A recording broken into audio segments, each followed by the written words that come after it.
ሰላም ጤና ይስጥልኝ የተወደዳችሁ የኮከብ ስፖርት ተመልካቾቻችን እንዴት አላችሁ? የማንቸስተር ዩናይትድ አሰልጣኝ ሩበን አሞሪም ከአሰልጣኝነት መንበራቸው ተነስተዋል። ይህንን ጉዳይ እናነሳለን። ከተለያዩ ምንጮች ምን ነገሮች ተነሱ? አሰልጣኙስ ከክለቡ ጋር የነበራቸው ግንኙነት በተለይ ባለፉት 2 ሳምንታት ምን ነበር?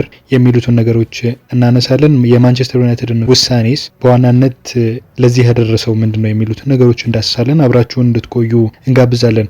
የሩበን አሞሪም ከማንቸስተር ዩናይትድ መሰናበት በበርካታ የስፖርት ቤተሰቡ ዘንድ መነጋገሪያ ሆኗል። አሁን በስፋት እየተነገረ የሚገኘው ስለ ማንቸስተር ዩናይትድ አሰልጣኝ ስንብት ነው። እንግዲህ ፖርቹጋላዊ አሰልጣኝ ለማንቸስተር ዩናይትድ ከመጡ በኋላ ኤሪክ ቴን ሃግን ተክተው ወደ ማንቸስተር ዩናይትድ እንደመጡ እናስታውሳለን። ማንቸስተር ዩናይትድ ከሰር አሌክስ በኋላ ይሄ ነው የሚባል በደንብ የጠበቀ በታክቲክም በውጤትም የሚታይ ለውጥ ያመጣ አሰልጣኝ የለም። ከ14 ወራት በኋላ ነው እንግዲህ ሩበን አሞሪም ከስልጣናቸው ወይም ከአሰልጣኝነት መንበራቸው የተነሱት ማለት ነው እና ፖርቹጋላዊ አሰልጣኝ ኦልድ ትራፎርድ ደርሰው ማንቸስተር ዩናይትድን ቢረከቡም ይሄ ነው የሚባል ውጤት አስመዝግበዋል ማለት አይቻልም። በተለይ በአጨዋወትም ረገድ የሚነሳባቸው ብዙ ክፍተቶች አሉና አሁን መሰናበታቸው በይፋ ተነግሯል። የማንቸስተር ዩናይትድ ኃላፊዎች ተሰብስበው ውሳኔ ማሳለፋቸው ነው የተነገረው። እንግዲህ ሩበን አሞሪም በቆይታቸው በተለይ ብዙ የማሸነፍ ነጻሪ አልነበራቸውም። በተለይ ከመሯቸው ጨዋታዎች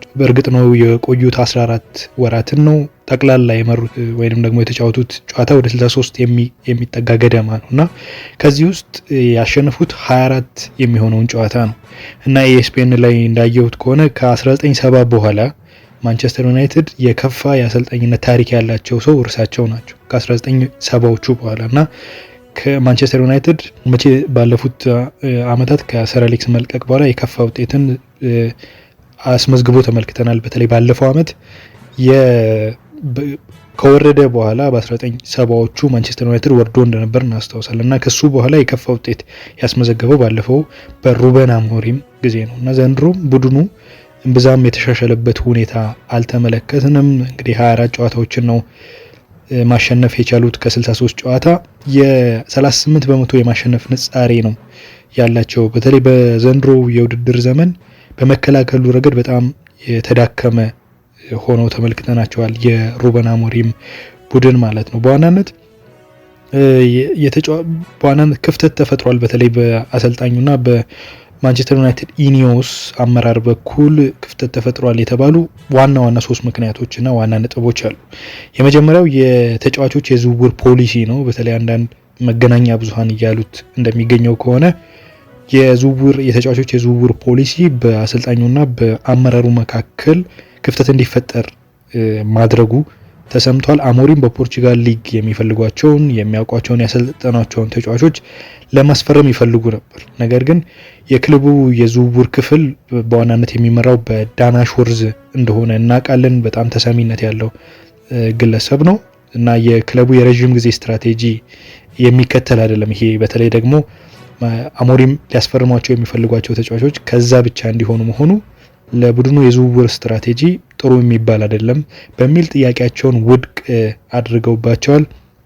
ይሄ ደግሞ በሁለቱ አካላት መካከል ልዩነት መፍጠሩ ነው የተነገረው። ሌላኛውና ደግሞ እየተነሳ የሚገኘው ምክንያት የሕክምናና የአካል ብቃት ክፍል ልዩነት ነው። አሞሪም በቡድኑ ውስጥ የሚበዙትን ተደጋጋሚ ጉዳዮች አስመልክቶ የክለቡን በተለይ ጉዳትን በተመለከተ ማለት ነው የክለቡን የሕክምና ክፍል በይፋ ሲወቅሱ ተስተውለዋል። ተጫዋቾቼ ዝግጁ አይደሉም፣ ተጫዋቾቹን ዝግጁ ማድረግ አልቻልኩም፣ ምክንያቱም የክለቡ የውስጥ አመራር ወይንም ደግሞ አሰራሩ ዘመናዊ አይደለም፣ በተለይ የሕክምናውን ክፍል በተመለከተ የሚል ንግግር ሲያሰሙም ተስተውለዋል ከዚህ ቀደምና አንዱ አለመግባባቶቹ ዋና ምክንያት ነው ተብሎ የተጠቀሰው ነገር አንዱ ይሄ ነው። ሌላኛውና ዋነኛው ነገር ደግሞ የአመራር ጣልቃ ገብነት ነው። አሞሪም በቡድን ምርጫ እንግዲህ አሞሪም ከስፖርቲንግ ሊዝበን ከመጡ ጊዜ በኋላ የተገብሩት የነበሩት የአሰላለፍ ወይንም ደግሞ የአጨዋወት ስልት የአጨዋወት ዘይቤ እዛ ከነበሩበት በተመሳሳይ የ3-4-3 የአጨዋወት ስልት ነበር። በእርግጥ ይሄ የታክቲካል አቀራረባቸው ውጤት አምጥቶላቸዋል ማለት አይቻልም። ምክንያቱም ባለፉት ጊዜያት ውጤታማ የሆነ እንቅስቃሴ አድርገው ዋንጫዎችን ወይንም ደግሞ ሲያሸንፉም የተመለከትንበት ሁኔታ አይደለም። አንዱ የሚነሳው ነገር በታክቲክ ረገድ በ3-4-3 የሚሆን በጣም ወግ አጥባቂ የሆነ የታክቲክ አቀራረብን መጠቀማቸው ነው። አዳፕት ማድረግ አልፈለጉም የፕሪሚየር ሊጉን የአጨዋወት ስልት። ስለዚህ በክለቡና በተጫዋቾቹም ጭምር በአሰልጣኙም ጋርም ልዩነት የተፈጠረበት ሁኔታ አለ። ይሄ የአጨዋወት ስልት የ3-4-3 አንዳንድ አስተያየት የሚሰጡ ሰዎች የሚሉት ምንድነው አሞሪም የ3-4-3ን የጨዋታ አቀራረብ በማንቸስተር ዩናይትድ ቤት ለመተግበር የሚያስችል የተጫዋች ጥራት የላቸውም ይላሉ። ከዚህ ቀደም አንቶኒዮ ኮንቴ ይህንን ያጨዋወት ስልት በቼልሲ ሞክሮት ስኬታማ እንደነበር እናስታውሳለን። ነገር ግን በዛ በወቅቱ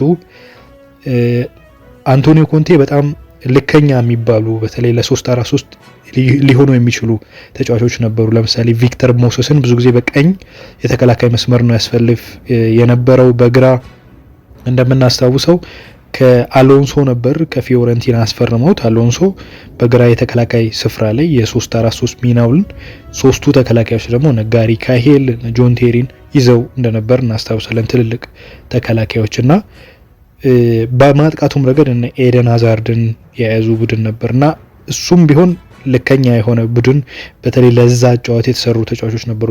አሞሪም ላይ የሚነሳው አንዱ ጥያቄ ይህንን ግትርነት ታክቲካል ግትርነት ይሉታል ሊሻገሩት አዳፕት ሊያደርጉት አልቻሉም ፕሪሚየር ሊጉን። ምክንያቱም በአጨዋወት ረገድ ውጤት እያመጣላቸው ባለመሆኑ ስለዚህ ካላመጣ አጨዋወታቸውን መቀየር አለባቸው የሚል በአመራሮቹ ዘንድ አስተያየት ተሰጥቷል። በተለይ ባለፉት ጊዜያት አመራሮቹ አስተያየት ሰጥተዋቸዋል፣ ታክቲክህን መቀየር አለብህ በሚል ማለት ነው። እና አሞሪም ደግሞ ይሄንን በበጎ አልተመለከቱትም። በቅርቡ በሰጡት ጋዜጣዊ መግለጫ ላይም በተለይ ባለፈው ሳምንት እኔ እዚህ የመጣሁት ለማሰልጠን እንጂ እኔ አሻንጉሊት ወይንም ደግሞ ፐፔት ለመሆን አይደለም ማለታቸው አንዱ ደግሞ ለስንብታቸው እንደ ዋና ምክንያት ተደርጎ ተወስዷል። እና በአሞሪም እና በኢኒዮስ በማንቸስተር ዩናይትድ አመራሮች ኢኒዮስ በኩል አንዱ ክፍተት የፈጠረው የታክቲካል ጉዳይ ነው። ተጫዋቾቹም እንደዛ እና ደግሞ አሁን የአፍሪካ ዋንጫ ነው። በርካታ ተጫዋቾቻቸው ወደ አፍሪካ ዋንጫ ሄደዋል።